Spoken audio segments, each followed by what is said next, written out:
My fiancé posted a photo sitting on her ex's lap with "Sometimes you miss the old days."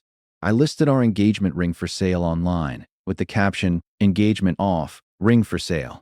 Make an offer." She realized what I'd done when her mom called screaming. Hey viewers, before we get into the video, please subscribe to the channel and hit the like button if you want more stories like this. Thanks. The wedding was set for September 15th, 3 months away. We had already paid deposits on everything. The venue, the caterer, the photographer, the flowers. My mom was planning her outfit. Lauren had been talking about our honeymoon to Bali for over a year. Then one photo changed everything. My name is David. I'm 32. Lauren is 30. We've been together for 5 years, engaged for a year and a half. I thought we were happy. I thought we were solid. She'd been a little distant over the past few months, but nothing alarming. She was spending more time on her phone, scrolling through social media. She said she was reconnecting with old friends online. One of those friends was Marcus, her ex from college. They dated for 4 years and broke up about 7 years ago when they went to different graduate schools. At first, I didn't think much of it. People stay in touch with exes, right? It's normal in 2024. But then Marcus started showing up at the coffee shop she went to on Saturday mornings.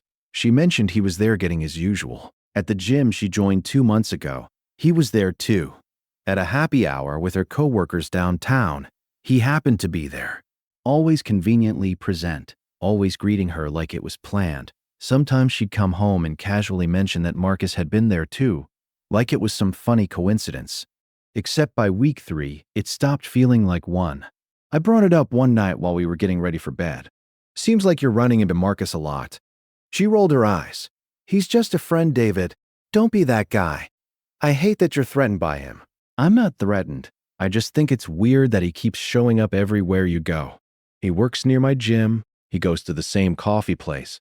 We have mutual friends. It's called a small city." She had a point, but it didn't feel random. It felt intentional.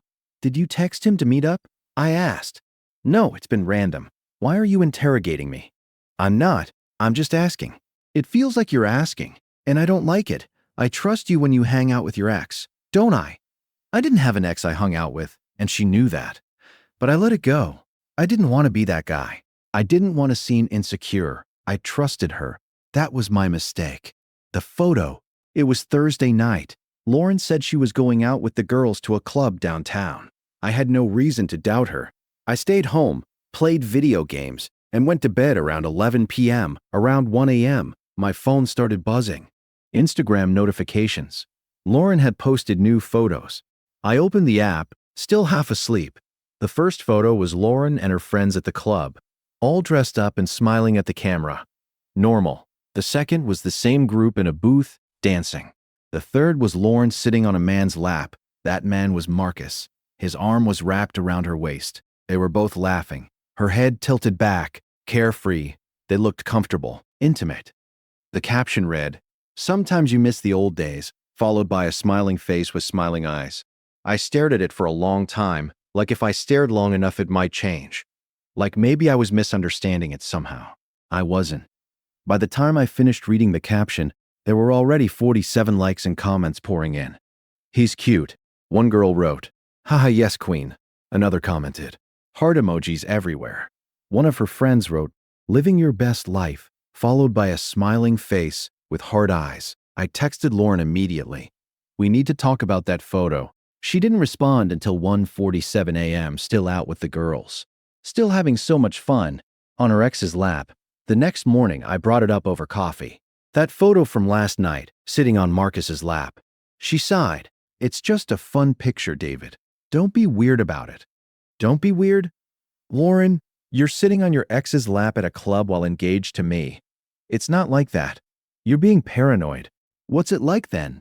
"I'm going to brunch with my mom." "We can talk about this later if you want to be dramatic about it." She left. Sometimes you miss the old days. The decision. I sat with it for 2 hours after she walked out. This wasn't just about the photo. It was about months of conveniently running into Marcus. It was about her dismissing my concerns as paranoia. It was about her going to a club with her ex, sitting on his lap, posting it for 1,200 people to see, and thinking that was acceptable. It was about the fact that I was about to marry someone who believed this was fine. I went to the safe and took out the engagement ring. 1.5-carat diamond. Custom band. 14K white gold. I had spent $12,000 on it. 2 years deciding it was perfect. I bought it before I proposed because I wanted to be certain. She had worn it for 18 months and bragged about it constantly. Showed it to everyone. Posted pictures of it. Made it part of her identity on Instagram. I looked at it for a moment. Then I grabbed my phone. The listing. I opened Facebook Marketplace and created a new post. 14K white gold. 1.5-carat diamond. I took a professional photo of the ring on black velvet. It looked pristine. Beautiful. Expensive. I started writing the description. 14K white gold band with a 1.5-carat round diamond solitaire. Excellent condition. Barely worn. Comes with the original appraisal and certificate of authenticity. Asking $9,500. Below market value for a quick sale. Then I wrote the title. Engagement off. Ring for sale. Make an offer. Came with too much baggage. My thumb hovered over the post button. I was about to do something that couldn't be undone. Once this went live, everyone would see it. Her family, her friends, people from work, random strangers. The story would be obvious. I posted it anyway. Melinda, 2:14 p.m. Friday. I also shared it to my personal Facebook with the same caption, visible to 1,200 friends. Within 5 minutes, I had messages asking about the ring. Real inquiries. One woman said her daughter was getting engaged and asked if it was still available. I told her I'd let her know by the end of the business day. Then I waited. Lauren didn't find out until 4:47 p.m. She didn't see it herself. Her mom called her. Called. I know this because my phone rang about 10 minutes later. It was Lauren, and she was screaming. "What the hell are you doing? Selling the ring?" I answered calmly. "You can't just, that's my ring. You can't sell it without asking me." "Actually, I can. It's in my name. I paid for it, and technically the engagement hasn't been finalized yet. So the ring remains my property." "This is insane. Take down the post. Everyone is seeing this." "I know. That's the point. You being cruel and vindictive. We can work through this." I took a breath. "Can we? Because from where I'm sitting, you were on your ex's lap at a club last night telling the internet you missed the old days. That didn't seem like something that needed working through." A long pause. "So that's what this is about. You're going to throw away our entire relationship because of one photo." "The photo is the last straw, Lauren, not the first. You don't understand. It was just—" I hung up. She called back 4 times in the next 10 minutes. I didn't answer. She texted, "Please, we need to talk. This is crazy." I didn't respond. The explosion, what happened next, moved faster than I expected. My phone rang again. It was her dad, Robert. "David, what the hell is going on?" "Lauren's hysterical. Ask your daughter why she was sitting on Marcus's lap at a club last night while telling T. Internet, she misses the old days." Silence. "She what?" I sent him the photo. He went quiet. A long silence. Then, "Oh." That one word said everything. "I found out about this online," he finally said. "Yeah." Same way everyone else did. Robert didn't say much after that, just that he'd handle it, and then he hung up. Apparently, he went straight to Lauren's mom, Patricia, and showed her everything. The photo, the marketplace listing, the Facebook post, my caption. I didn't hear the conversation directly, but I heard about it secondhand from my mom, who heard from Patricia's sister, who Lauren had called crying. Apparently, Patricia was furious. Not at me, at Lauren. "What were you doing sitting on your ex's lap?" I'm told Patricia asked. "Mom, it was just a photo. A photo you posted publicly with a caption about missing the old days 2 months before your wedding." By that evening, the story had spread through her entire family. Aunts, uncles, cousins. Everyone knew about the ring listing. Everyone had seen the photo. The news. One of my Facebook friends worked at the local news station. He called me around 6 p.m. Friday. "Dude, is this real? The ring thing?"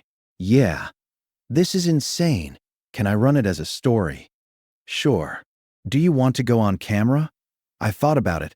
Part of me wanted to let it die quietly, but another part of me knew it wouldn't. Everyone was already talking. My mom had told half her friends. Lauren's family had told theirs. It was going to spread regardless. Yeah, I said. I'll do it. The news reached out to Lauren for comment. She refused. Had her mom refuse on her behalf. Said any further communication would go through her lawyer. The story aired Friday night at 10 p.m. Social media drama leads to called-off engagement. The headline read, They showed the Facebook post, the marketplace listing, the photo with markets. They even displayed screenshots of the comments, random people online offering advice or criticism. The news anchor actually laughed when she read my caption aloud. Engagement off, ring for sale, make an offer, came with too much baggage. Well, she said with a smirk, he certainly made his point. By Saturday morning, the story had been shared over 8,000 times. Local Twitter was discussing it. Reddit had picked it up. People were debating whether I was justified or cruel. I didn't read most of it.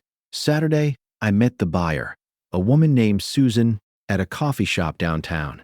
She was buying the ring for her daughter's engagement. We completed the transaction. She handed me $9,500 in cash.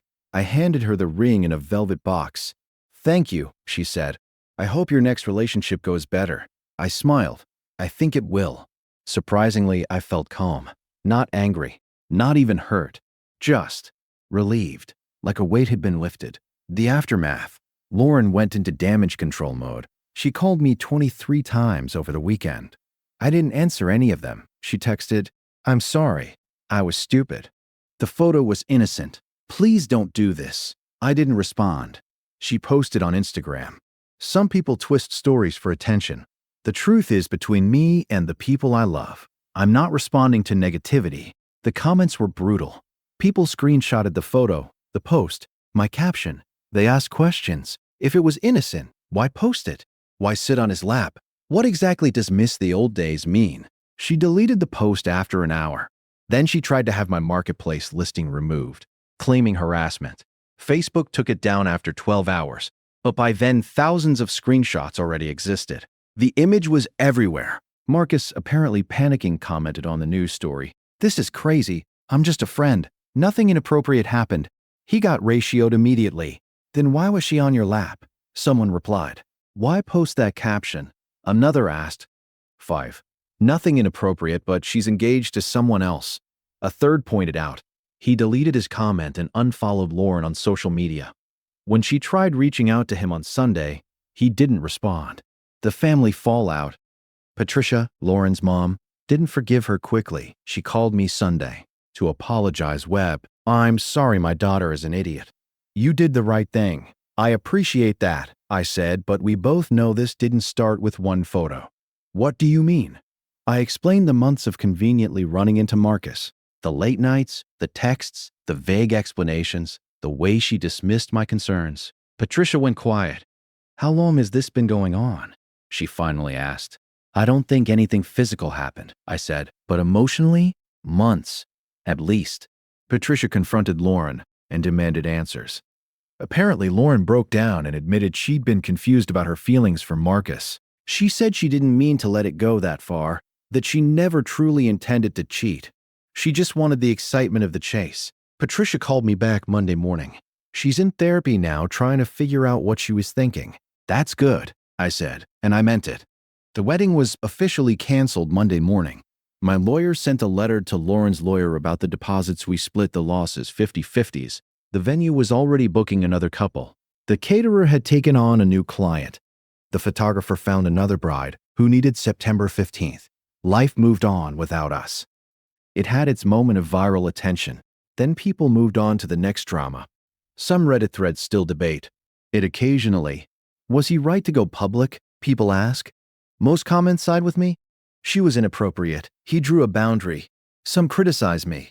He could have just handled it privately. I don't engage with any of it. Lauren apparently committed to real therapy, not the performative kind. She posted occasionally about her healing journey but kept things private. Marcus disappeared from her life entirely once the drama began. Turns out he was only interested in the thrill of the forbidden, not the reality of being with her. The ring is somewhere else now, in someone's jewelry box, on someone's hand.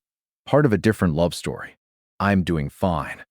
Dating casually. Nothing serious yet, but I'm not in a rush. My friends think I handled it perfectly. My parents are proud. Even some of Lauren's family privately admitted I did the right thing. The reflection. People sometimes ask if I regret going public, if I should have ended things quietly and privately, without humiliating her. Here's the thing. I wasn't trying to humiliate her. I was refusing to hide what happened. She chose to post a photo sitting on her ex's lap, with a caption about missing the old days. She made it public. She shared it with 1,200 people. I simply responded by stating that the engagement was off and the ring was for sale. Some say I was cruel. Maybe I was, but I wasn't unkind. I didn't lie. I did. Then exaggerate. I stated facts. And sometimes stating facts publicly is more powerful than suffering silently. She taught me that when she posted the photo, I just carried the lesson further. 6 months after the breakup, Lauren emailed me once. The subject line read, "I'm sorry." She apologized for the photo, for her behavior, for dismissing my concerns when I brought them up. She acknowledged that she had been emotionally unfaithful. She said she'd been in therapy for months, and now understood she had been seeking validation from Marcus because she was insecure about herself. She didn't ask for forgiveness, she just wanted me to know. I read it once, appreciated it, and didn't reply. I had already moved on. The ring is gone. The wedding is canceled. The relationship is over. And I'm okay with that because I learned something important. Sometimes the strongest response to betrayal isn't revenge or silence. It's simply the truth, stated clearly and loudly enough for everyone to hear. She shared her truth publicly. I responded in the same way, and that's what made the difference. Thanks for watching. Be sure to subscribe to the channel and hit the like button. What do you think about this story? Share your thoughts in the comments.